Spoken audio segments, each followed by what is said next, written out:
I think for all of us, maybe it is this awareness that everyone has gone through significant change. It doesn't really matter who the person is. No one has been left untouched by the amount of change that has happened. All of a sudden, we realize we've changed, we've grown, and as well as maybe some of our emotional needs have changed as well. And we are trying to stir that conversation to help people find ways to care for themselves better. That's a daily question for us. You are listening to the Leadership Vision podcast, sharing our expertise in the discovery, practice, and implementation of a strengths-based approach to people, teams, and culture. For more resources about developing your strengths, the strengths of your team, or the strengths of your entire organization, click the link in the show notes or visit us on the web at leadershipvisionconsulting.com. Hello, everyone. My name is Nathan Freeberg, and today on the podcast, we're going to be talking about the importance of reflecting and recognizing transition. Today, the day I'm recording this, is officially the first day of fall. And for me, fall is always a time of transition and change. And it is for you too, whether you know it or not, because in fall, there is a natural change in the season. Obviously, there's a natural change of children and young adults and people going back to school. And whether or not you have kids or not, you're impacted by this in a variety of different ways that we're going to talk about here in a second. But it also represents the transition into the last quarter of the year. And for a lot of us, that means looking at financial goals. It means looking at planning for some end of the year things, which then means planning for beginning of the year things. And so fall is just a natural time of reflection. And so today in the podcast, Dr. Linda Schubring, Brian Schubring, and I are going to be talking about what these transitions mean for us personally, but also what they mean for you and for our teams and for our organizations. Now, as a leader, and yes, you're a leader, if you are in any kind of position whatsoever, you are a leader. Doesn't matter what your title is, but you do have influence. And so as a leader, we need to ask ourselves, how can we become the healthiest expressions of ourselves? How can we be the healthiest version of ourselves on a daily basis? Because we have people that we're leading. We have people that we are influencing. And so as you listen to this podcast today, we want you to reflect on these three questions as you think about what does transition and change mean to you and for you as you're going into this fall, which for many of us, as you'll hear, we've been talking to a lot of clients and other leaders and influencers about kind of the sense of returning to normal. So ask yourselves these three questions. Number one, what sort of transition or change am I going through right now? Number two, what do I need to succeed during this time? And number three, what does well-being mean for me today? Now, we don't exactly answer all of these questions. That's partially for you to do. But in a future episode, we're actually going to dive into these a little bit more. So here's Brian, Linda, and I talking about transition, change, and well-being. Enjoy.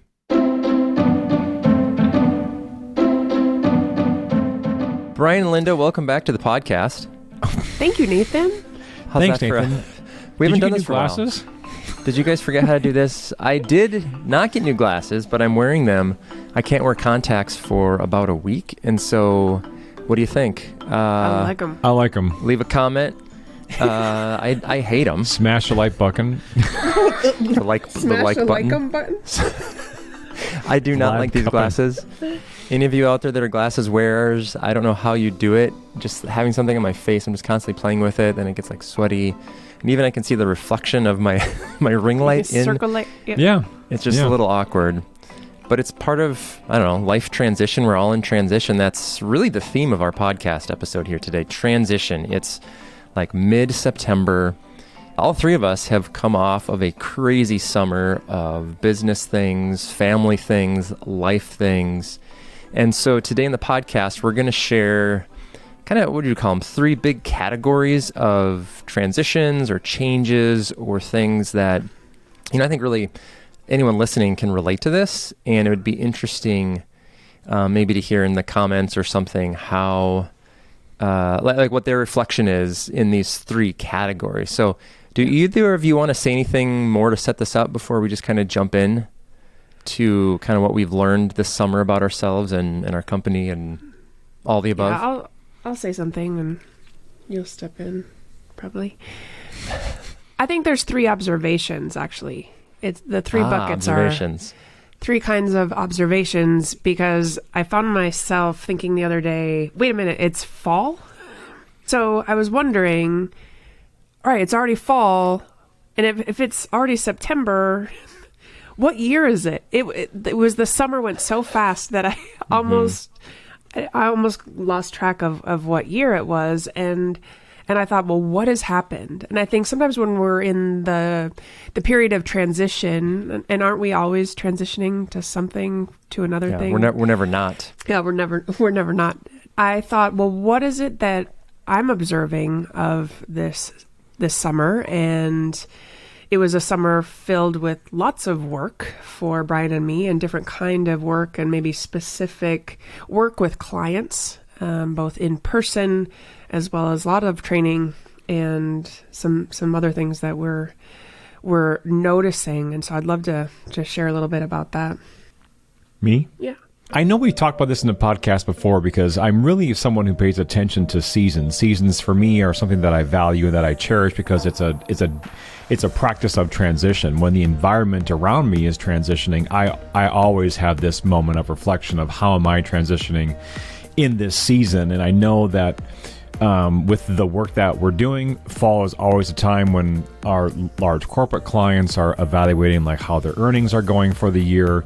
Mid-sized clients are asking themselves like, what can they afford? They're planning into next year. And then there are people that just want to be investing in themselves, because the fall tends to be a time of renewal and a time of change. And so I pay attention to those types of changes in transitions, and I actually welcome them as I'm just paying attention to the outward indicators that things are changing. I think that part of what we're talking about today is maybe an invitation for our listeners to begin to notice around them, like, what are the indications that things are in transition? Are there any indications that you're moving from one season to another? For me, one of the clear indications that seasons are changing are the sights and sounds of Canadian geese as they're descending on the lake.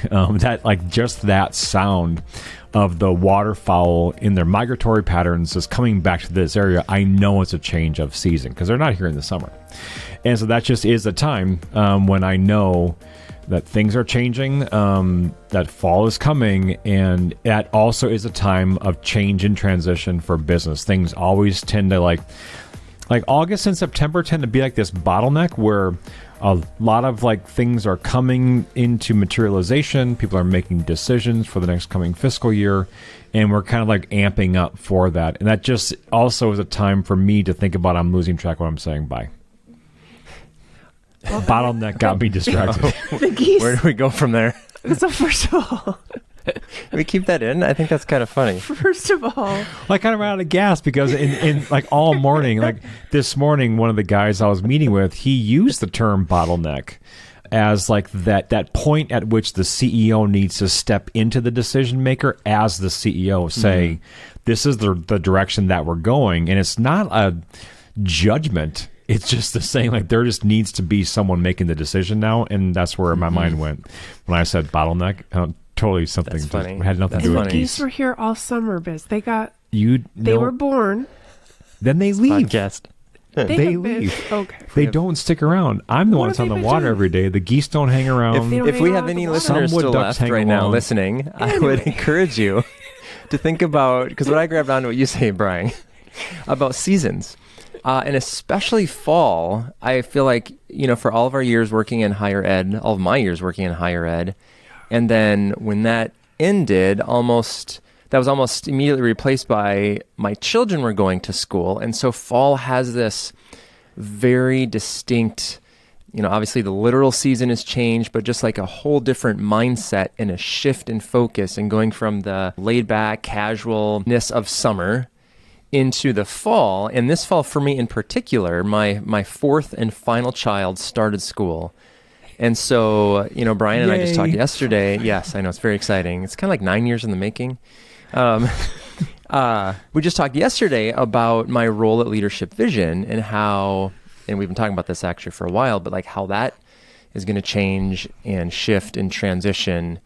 And our company as a whole has been doing that for the last couple years. And so I would just be curious from our listeners, any feedback on like, what does fall mean to you? Because I think this is, like you said, Brian, people are making, the last quarter of the year, financial goals, plans. How do we, usually go into the holiday season having accomplished X, Y, Z so that we can then accomplish A, B, C starting the first of the year. And so fall is this time of, it almost feels like a second new year in some ways, like almost that sense of like new beginning and like, all right, maybe, summer wasn't like totally relaxing for us at Leadership Vision because there's a lot going on. But there were elements of like rest and some recuperation in there. So what does that make you think of? Anything? Well, it just makes me think of this opportunity to pay attention in a different way. And I think that's part of what we're all saying right now is that we all pay attention, and some of the indicators that we're paying attention to can be contained within this observation that seasons are changing. But one of the things that we've also noticed too is, and I'm sure that there are many people out there that have experienced the same thing, is we are having many, many invitations to return back to in-person delivery as much as possible. And so this massive request of, can you be with us as we're returning, and we all know the stories, we've heard them, of employees that have been hired in the last 2 years. They've never been on a campus or they've never really seen the people in person. And now obviously companies are paying more attention to the need to come back together in person and provide that moment where we can be with one another in the same spaces like we used to do. I think that people are responding to some type of human need that's very elemental in us. That is, we are communal beings. We need to be with other people. And like you said, Nathan, we could get sick of our family members. Over time, we could just use a break to be with those that we're working with. It's so true. But we had this summer, we had that. Like we had our training and the conference that we did back in June, and it felt so good and so different. But that's, our number one observation here is like, this idea of being in person together is a big deal. If you think about even when you came, Nathan, to do work with us, and I feel like I had to reconsider who I was or who I was going to be in a professional and a social context. And it was, could I carry on a conversation? How do I get reacquainted with the observations of others, and can we just pick up where we left off? And that's the play that I want to make on this, Nathan. This request to be back in person, I think for each individual, it is a moment for us to consider what transition has happened in our person. I think what Linda just said is that she needs to consider, and so do I, how do we show up?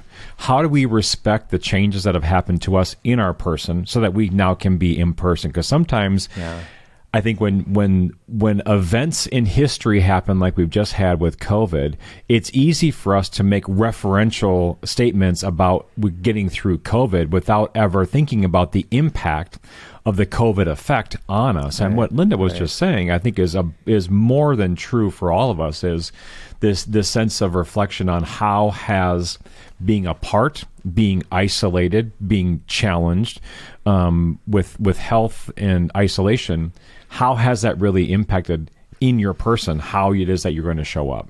Yeah, and I told you both this when we were driving home from that event, but I remember we were staying in a hotel. I did not sleep well the night before, and I was like, I'm going to be so tired. And then the event started, and it felt like I looked at my watch. I was like, it's 4:30 already. It's over. Like it was so, it went so fast, and it was so fun because I hadn't done anything like that for over 2 years. And it was just like, I didn't realize how much I missed this being in a live event setting in front of people, doing behind the scenes. Like it was just really energizing. So I think one of my big observations or takeaways from the summer is like, that's, it's great to be at home on Zoom when you have to be. But for me, there's just nothing, that's not going to work long term for me. I began to consider, do I ask more bold questions in person or over Zoom? So for the last 2 years, we have done a majority of our 1 hour one-to-one strengths conversations over Zoom. And so I thought, what would this be like in person once again? And I realized there is a sense of intimacy that holds me back in person just because that person is right there.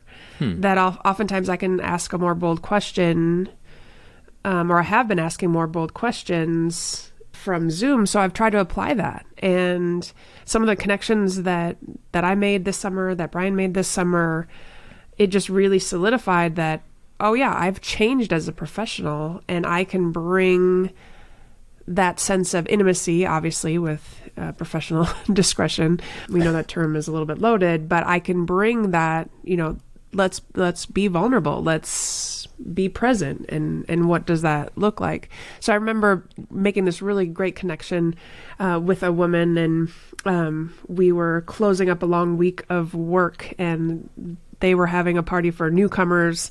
And I looked out the window, and here she is walking up with a glass full of bubbles, glass full of Prosecco. Nothing says my love language more than bubbles. And bubbly beverages. She hands it to me, and I thought, this is what I missed. I missed really, truly connecting with someone, and then being able to just enjoy their presence or the give and take.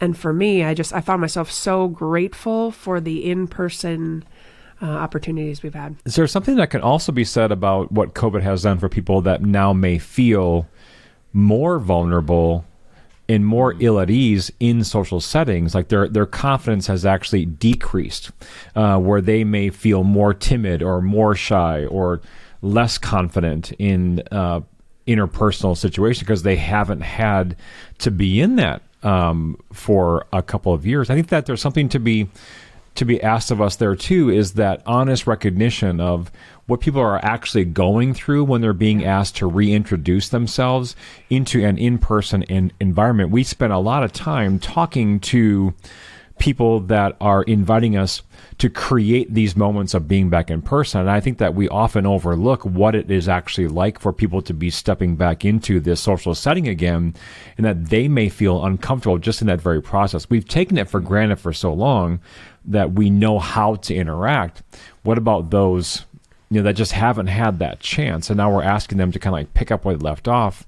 That may not be as easy for them, because now they may realize that they've really missed some things about their colleagues or about being in personal relationships that they haven't had for a while. So good. It was interesting, a drop-off this year for school. One, how many parents, they're like, I hadn't been in the school at all last year. And some like parents who have brand new kids at the school, like, I've never been inside the school before. And then there's kind of this tradition where everyone hangs out on the playground for like 10 or 15 minutes. And they're like, oh yeah, we have to like now make small talk. And like that whole, like starting that up again. And some of them are like, professional small talkers, and other of them are like, I haven't done this for so long. I don't know how to do this. This is really awkward. I got to go by. Sorry. But we're all like, getting the hang of it, and hopefully sooner rather than later.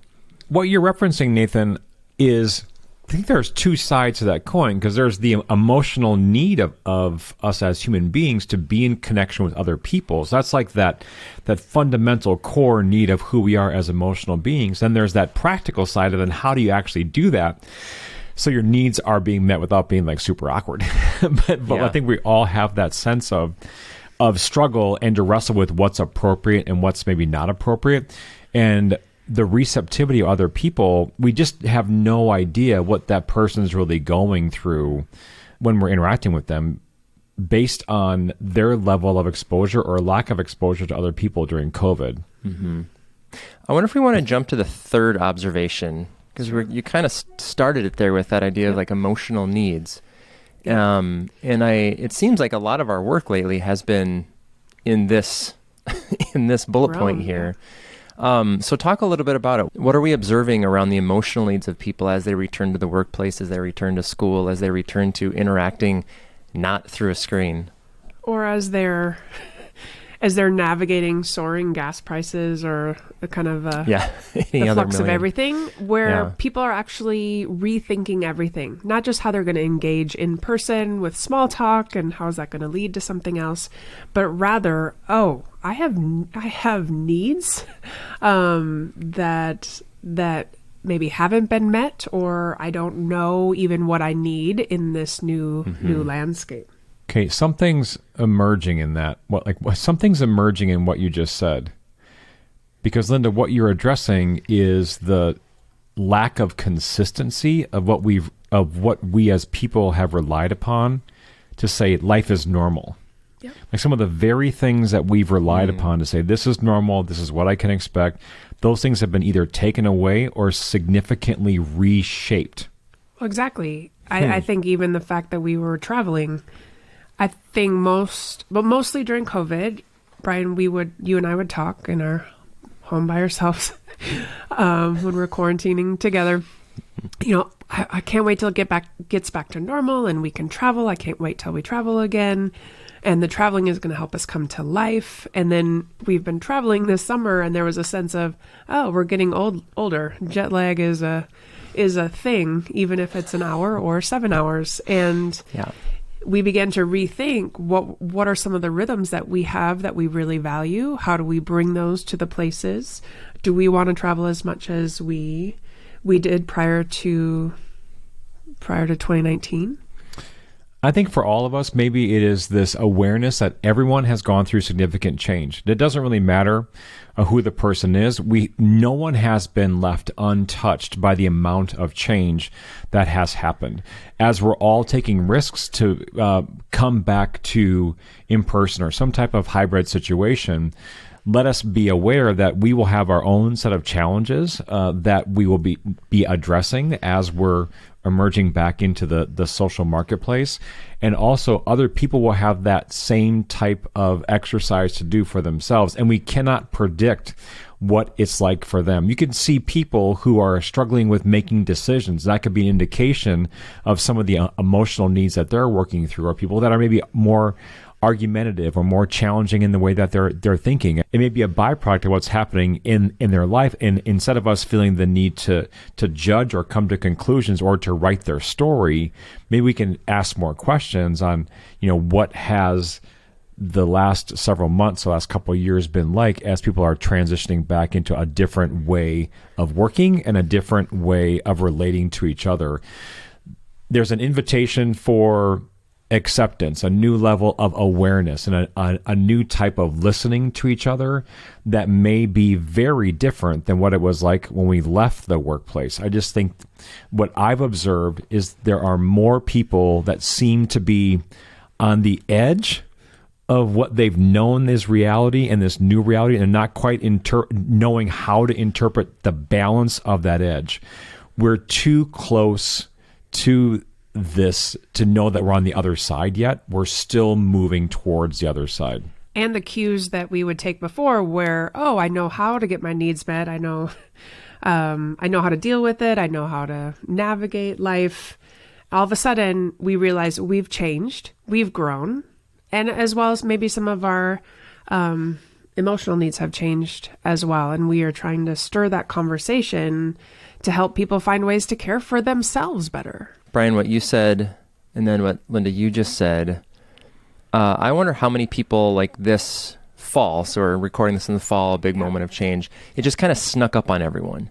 And what I mean by that is that if you have kids in school, if you don't have kids in school, fall is a different season on so many levels. So even, you don't have any school-age children, but the fall is different because now you're working with people who do have school-age children perhaps, and then so that impacts them.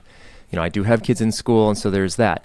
The back to normalcy, like my wife, her travel is picking up, and it is for so many other people. And I wonder if, because summer it felt back to normal, but all of a sudden this fall, it's like, no, it's really back to normal. Have we wrestled with and grappled with what that new normal means? Have we really thought about what do all these changes mean for our families, for our businesses, for our leadership?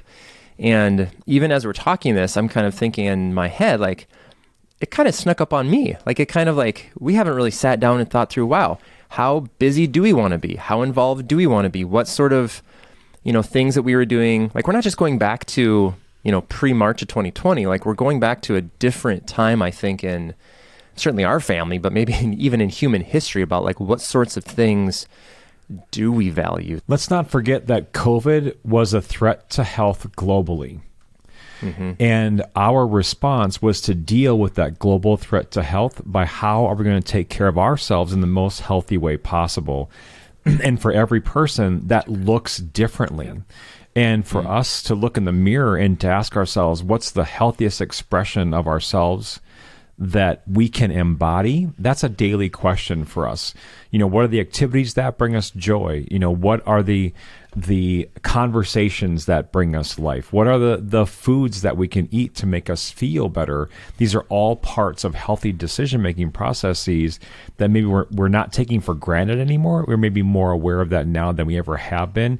It's another element in the social equation of how it is that we show up in person, recognizing that there are changes in our person that may need to happen first before we can really show up in person in a healthy way. This is one of our episodes where we just process a little bit about like what we're learning, but I feel like there's some really helpful stuff for our listeners to just kind of chew on. Any what you referred to really wasn't training. It was part like our practice. There's something that we're learning in our practice. I think that we're recognizing, I believe that what we are recognizing is people are naming different needs of theirs that we are categorizing as these are emotional needs. That awareness has heightened, not just because we're bringing that level of awareness. I think we're hearing it over and over, week by week in our clients, of the different types of stressors that are indicative of this rising emotional need that people are having. And maybe now more than ever, they're willing to talk about it in a way that they haven't been willing to talk about it before. If the right host arrives. Okay, that's true. And I think that's true. We're willing to go there. We're going just to there ask ourselves. the question. Yep. Nathan, I think the conversations that we have with you as we're processing life and things, it imagine being able to host that with people who are desperate to have that conversation and not just, oh, did we make our quota? Well, it goes back to the last podcast we were recording about that idea of the leader first or the person first, and how, sometimes an organization, a culture wants one or the other. It's like, but you can't separate those two things. Like it's a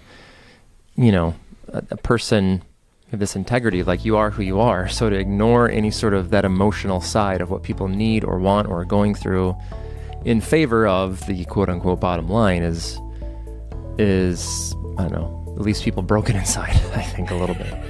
That's interesting, I think, because that makes me think of, all the people that don't consider themselves the leader, whether that's by title, position, responsibility, or whatever. Because what you just named, Nathan, was the audience of that statement was the leader. And I'm then saying, then the audience could also be the person who's not. Then the question is, how healthy are you for others, for other team members, and for the leader? There's just so much stress and pressure that leaders can carry. And sometimes the added stress and pressure is part of the unhealthy nature of what's going on around them. I don't know if I like what that sounds like, but I think we're going to leave. Really, it all really deserves true. to stay.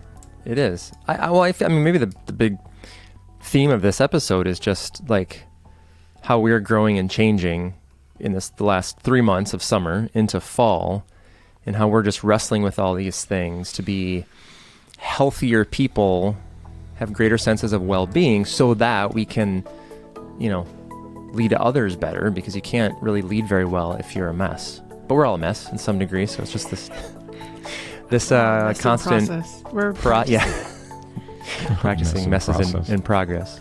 Well, Brian, Linda, thank you so much. This is I'm excited to get back to a more regular schedule of this, and me too. Hopefully in person. I like your glasses, Nathan. Thank you.